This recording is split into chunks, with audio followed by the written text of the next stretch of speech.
명왕성은 2006년 국제천문연맹에 의해 외소행성으로 재분류되었습니다.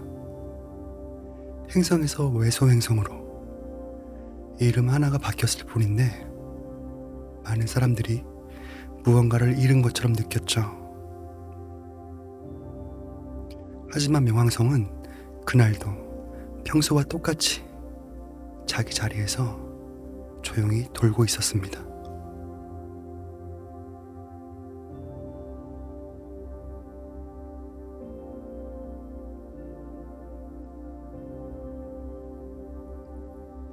재분류된 뒤 명왕성에는 소행성 번호 134,340번이 부여되었습니다. 이름 대신 번호로도 불리게 된 거죠. 그래도 우리는 여전히 이 먼 세계를 명왕성이라고 부릅니다. 번호는 기록을 위한 것이고 이름은 기억을 위한 것이니까요.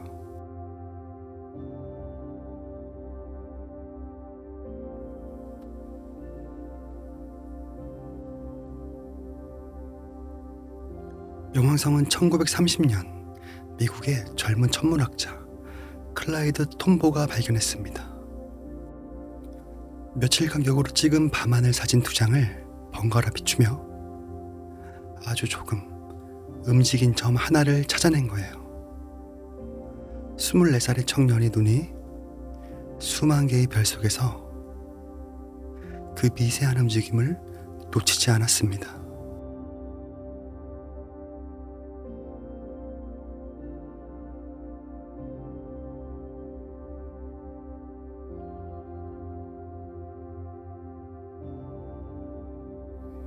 명왕성이라는 이름은 뜻밖에도 11살 소녀에게서 나왔습니다. 영국에 살던 베네티아 버니는 가장 멀고 어두운 그 세계에 로마 신화 속 저승의 신 플루토의 이름이 어울린다고 제안했어요. 가장 먼 세계의 이름을 가장 어린 사람이 지어준 셈이죠.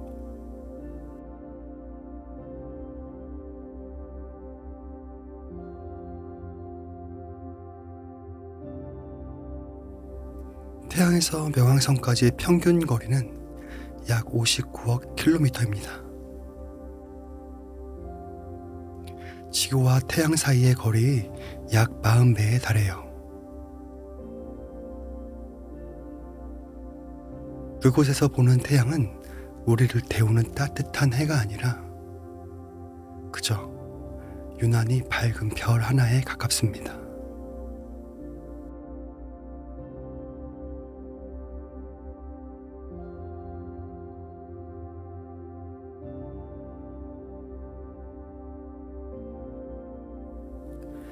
태양빛이 명왕성에 닿는 데는 약 5시간 반이 걸립니다. 지구까지는 8분이면 오는 빛이 명왕성까지는 반나절 가까이 날아가야 해요. 지금 명왕성에 닿는 햇빛은 이미 5시간 반 전에 태양을 떠난 과거의 빛입니다.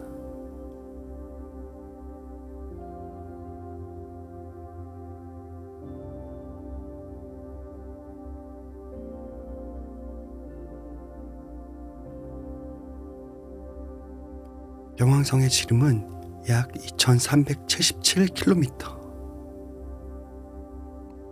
우리 지구의 달보다도 더 작습니다. 한반도를 남북으로 2번쯤 이어놓은 정도예요. 이렇게 작은 몸으로 그 까마득한 끝자락에서 무려 76년 동안 행성의 자리를 지켰습니다.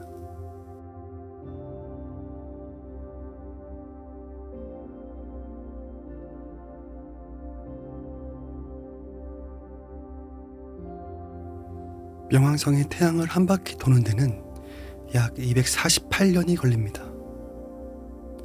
1930년에 발견된 뒤로 아직 태양을 반바퀴도 채 돌지 못했어요. 발견되던 자리로 돌아오는 건 2178년. 지금 이 영상을 보는 누구도 그 모습은 보지 못하겠죠?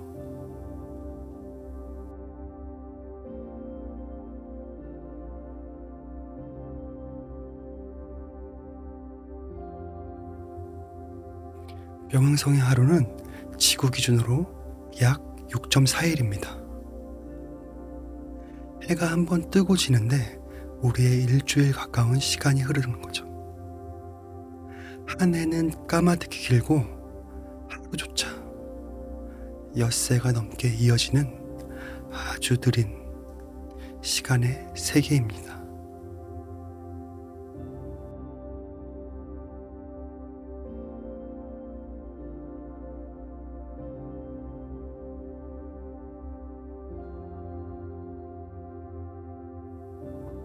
명왕성의 궤도는 길쭉해서 한동안은 해왕성보다도 태양에 더 가까워집니다. 실제로 1979년부터 1999년까지 20년 동안 명왕성은 8번째 행성보다 안쪽에 있었어요. 그래도 둘은 결코 부딪히지 않았습니다. 서로의 박자를 정확히 맞춰 비껴가거든요.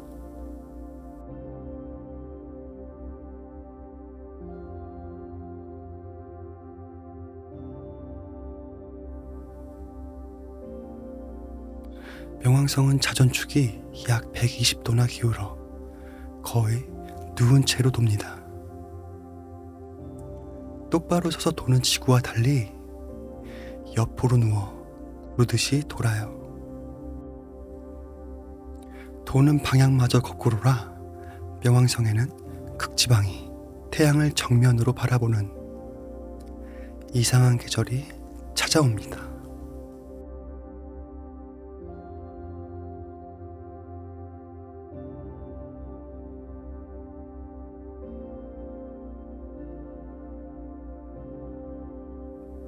명왕성 표면의 거대한 하트 모양 지형은 톰보 영역이라고 불립니다.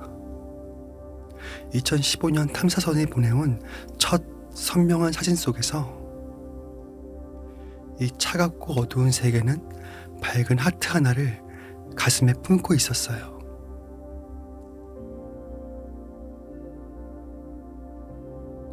그리고 그 하트에는 발견한 톰보의 이름이 영원히 새겨졌습니다.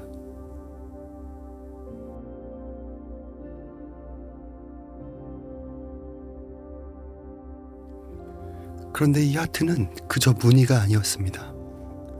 하트의 왼쪽을 채운 거대한 얼음 평원, 그 무게가 오랜 세월에 걸쳐 명왕성의 자전축을 서서히 움직였을 거라고 과학자들은 추측해요. 가슴에 품은 얼음의 무게가 행성이 기운 방향마저 바꿔놓았을지도 모르는 거죠.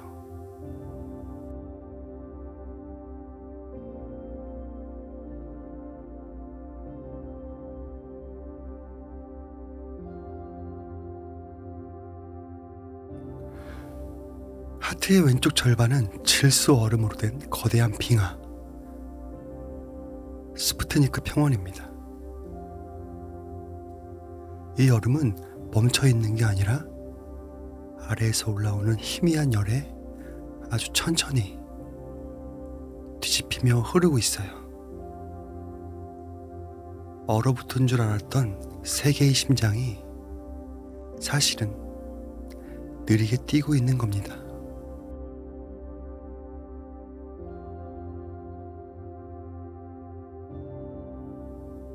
그 질소 빙하 위에는 놀랍게도 산이 떠다닙니다.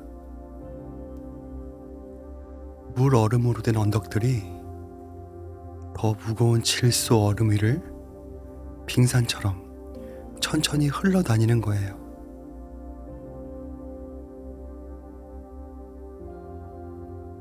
단단한 땅처럼 보이는 그 평원이 사실은 아주 느리게 움직이는 거대한 얼음의 바다인 셈이죠.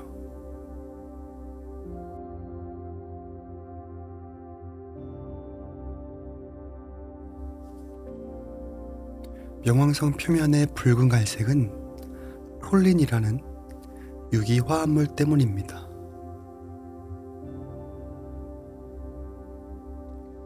대기 속 메탄과 질소가 희미한 햇빛에 오래 반응하며 천천히 붉은 물질로 변해 쌓인 거예요. 그 약한 햇빛조차 수십억 년이 쌓이면 한 세계의 색을 통째로 바꿔놓습니다.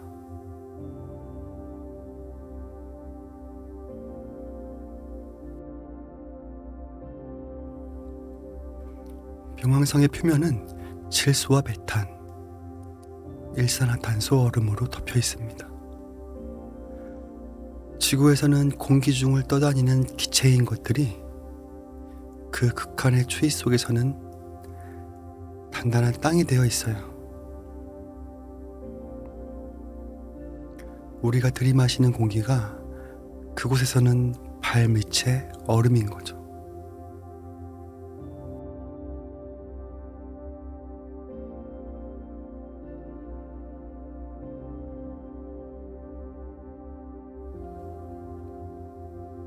명왕성의 산들은 바위가 아니라 물 얼음으로 이루어져 있습니다. 영하 200도가 넘는 추위 속에서는 물 얼음이 바위처럼 단단하게 굳어버리거든요. 높이 3000m가 넘는 한라산보다 높은 얼음 봉우리가 그 끝자락에 솟아 있습니다.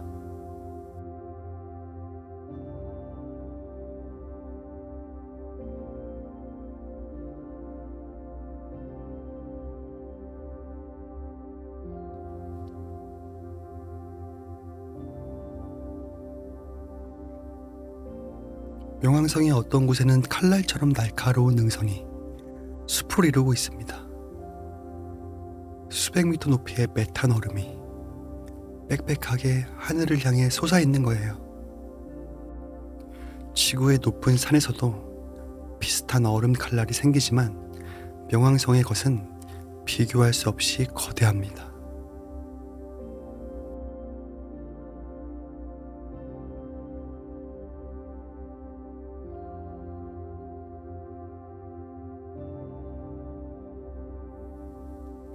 그리고 이 차갑게 얼어붙은 세계의 표면 아래에는 뜻밖의 가능성이 숨어 있습니다.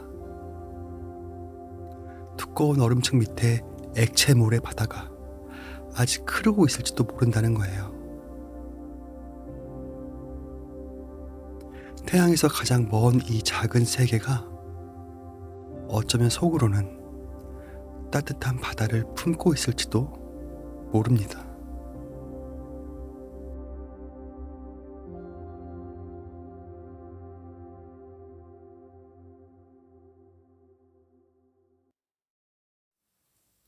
명왕성의 표면 온도는 약 영하 229도. 태양계에서 상당히 추운 곳 중 하나입니다. 더 차가워질 수 없는 한계, 절대 영도까지 겨우 40도 남짓 남은 추위예요. 모든 것이 멈춘 듯 보이지만 그 안에서도 세계는 아주 천천히 변하고 있습니다.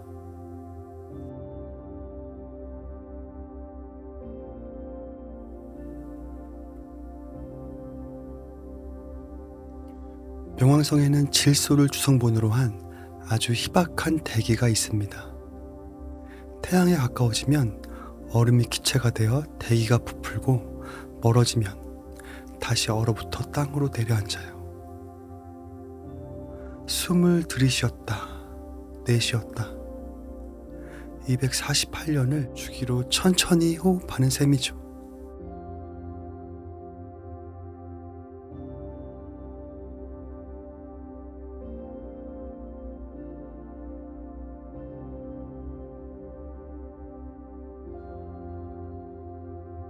명왕성의 대기 속 톨린 입자가 햇빛을 산란시켜 뜻밖에도 푸른 노을이 관측되었습니다.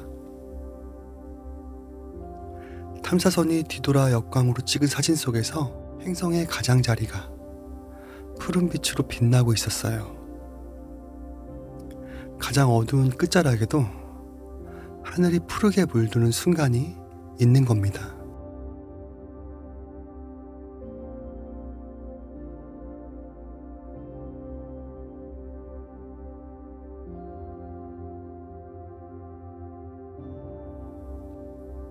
그 푸른 안개는 그냥 한 겹이 아니었습니다. 고도에 따라 20겹이 넘게 층층이 쌓여 있었어요. 마치 얇은 종이장을 여러 장 겹쳐 놓은 것처럼. 그 희박한 대기조차 섬세한 결을 품고 있었던 거죠.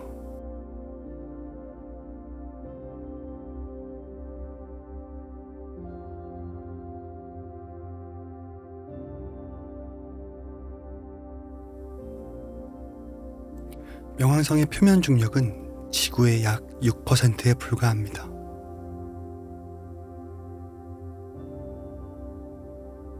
지구에서 70kg인 사람도 그곳에서는 4kg 남짓밖에 되지 않아요.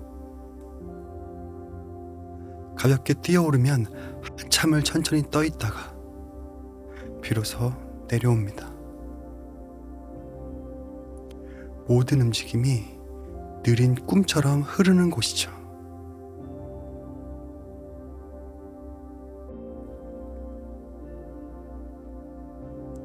명왕성에게는 카론이라는 아주 특별한 위성이 있습니다. 카론의 지름은 명왕성의 절반이 넘어요. 지구와 달의 비율과는 비교가 안 되는 크기죠. 이쯤 되면 위성이라기보다는 거의 짝에 가깝습니다.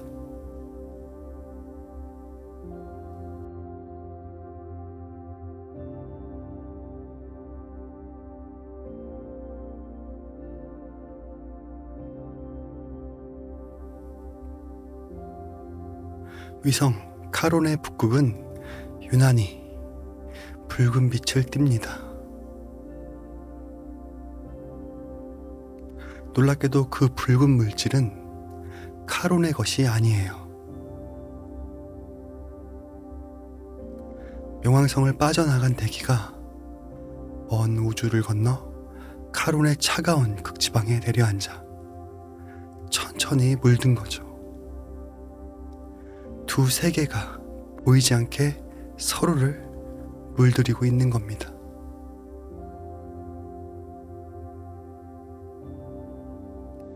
카론의 표면에는 상상하기 힘들 만큼 거대한 협곡이 있습니다.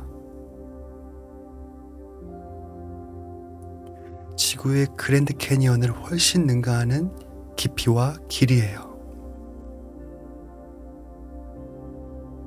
아주 먼 옛날 카론의 내부가 얼어붙으며 불어 표면이 크게 갈라진 흔적으로 추정됩니다. 작은 위성이 품은 거대한 상처인 셈이죠.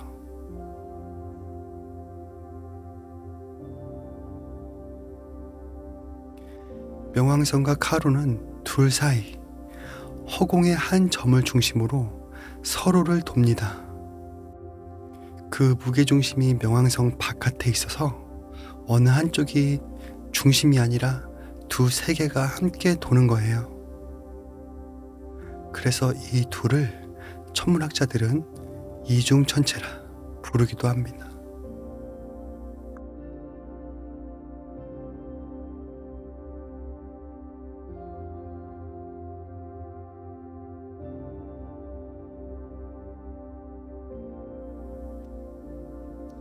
명왕성과 카론은 서로 항상 같은 면만을 마주봅니다. 명왕성의 한쪽 하늘에는 카론이 영원히 떠 있고 반대쪽 하늘에서는 영원히 보이지 않아요. 수십억 년 동안 같은 얼굴로 서로를 바라보고 있는 두 세계입니다.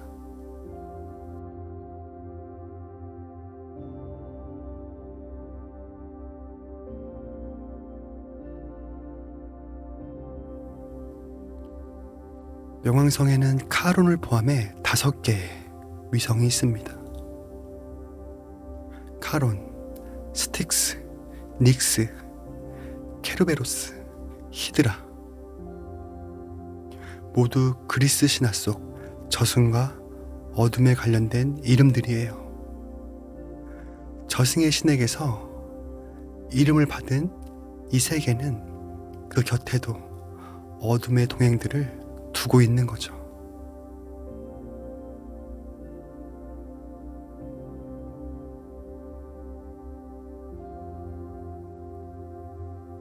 명왕성의 작은 위성 닉스와 히드라는 아주 이상하게 돕니다.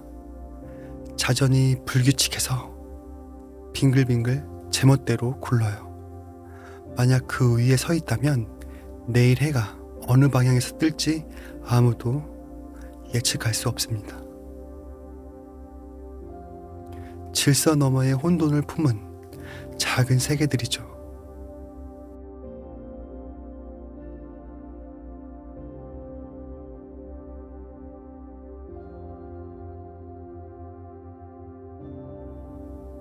(2015년) 뉴 호라이즌스 탐사선이 인류 최초로 명왕성을 근접 통과했습니다. 지구를 떠나 무려 9년 반을 날아간 끝이었어요. 그 전까지 흐릿한 점에 불과했던 세계가 그날 처음으로 하트를 품은 붉은 얼굴을 우리에게 보여줬습니다.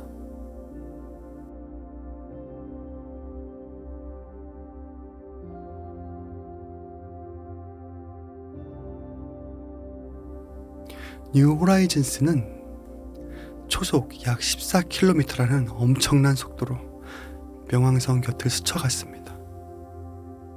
멈출 수도 돌아올 수도 없는 속도였어요.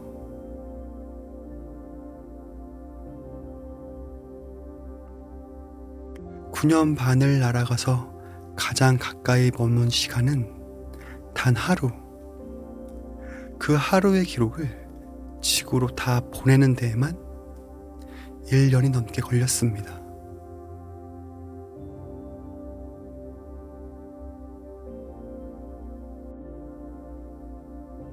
명왕성에서 보낸 신호가 지구에 닿는 데는 약 4시간 반이 걸렸습니다. 탐사선이 무사히 지났다는 짧은 안부조차 4시간 반 뒤에야 도착한 거예요. 그동안 관제실의 사람들은 이미 끝났을 일을 알지 못한 채 그저 숨죽이며 기다릴 수밖에 없었죠.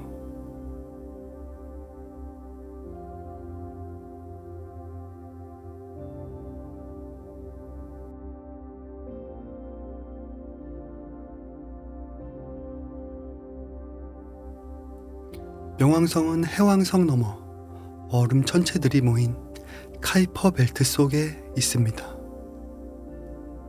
태양계가 만들어지고 남은 조각들이 그 바깥에 거대한 고리처럼 흩어져 있는 곳이에요. 명왕성은 그 머나먼 지대의 가장 크고 가장 유명한 주민입니다.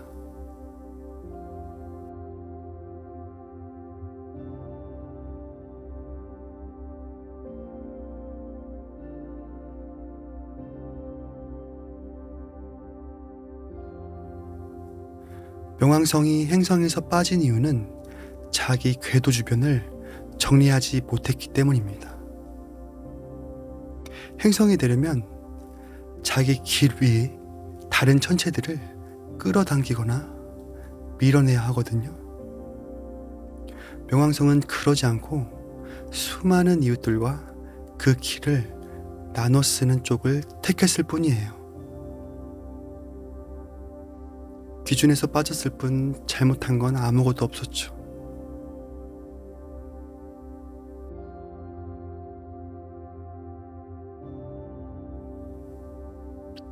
명왕성을 처음 발견한 클라이드 톰보. 그의 유해 일부가 뉴 호라이즌스 실려 명왕성을 함께 지나갔습니다.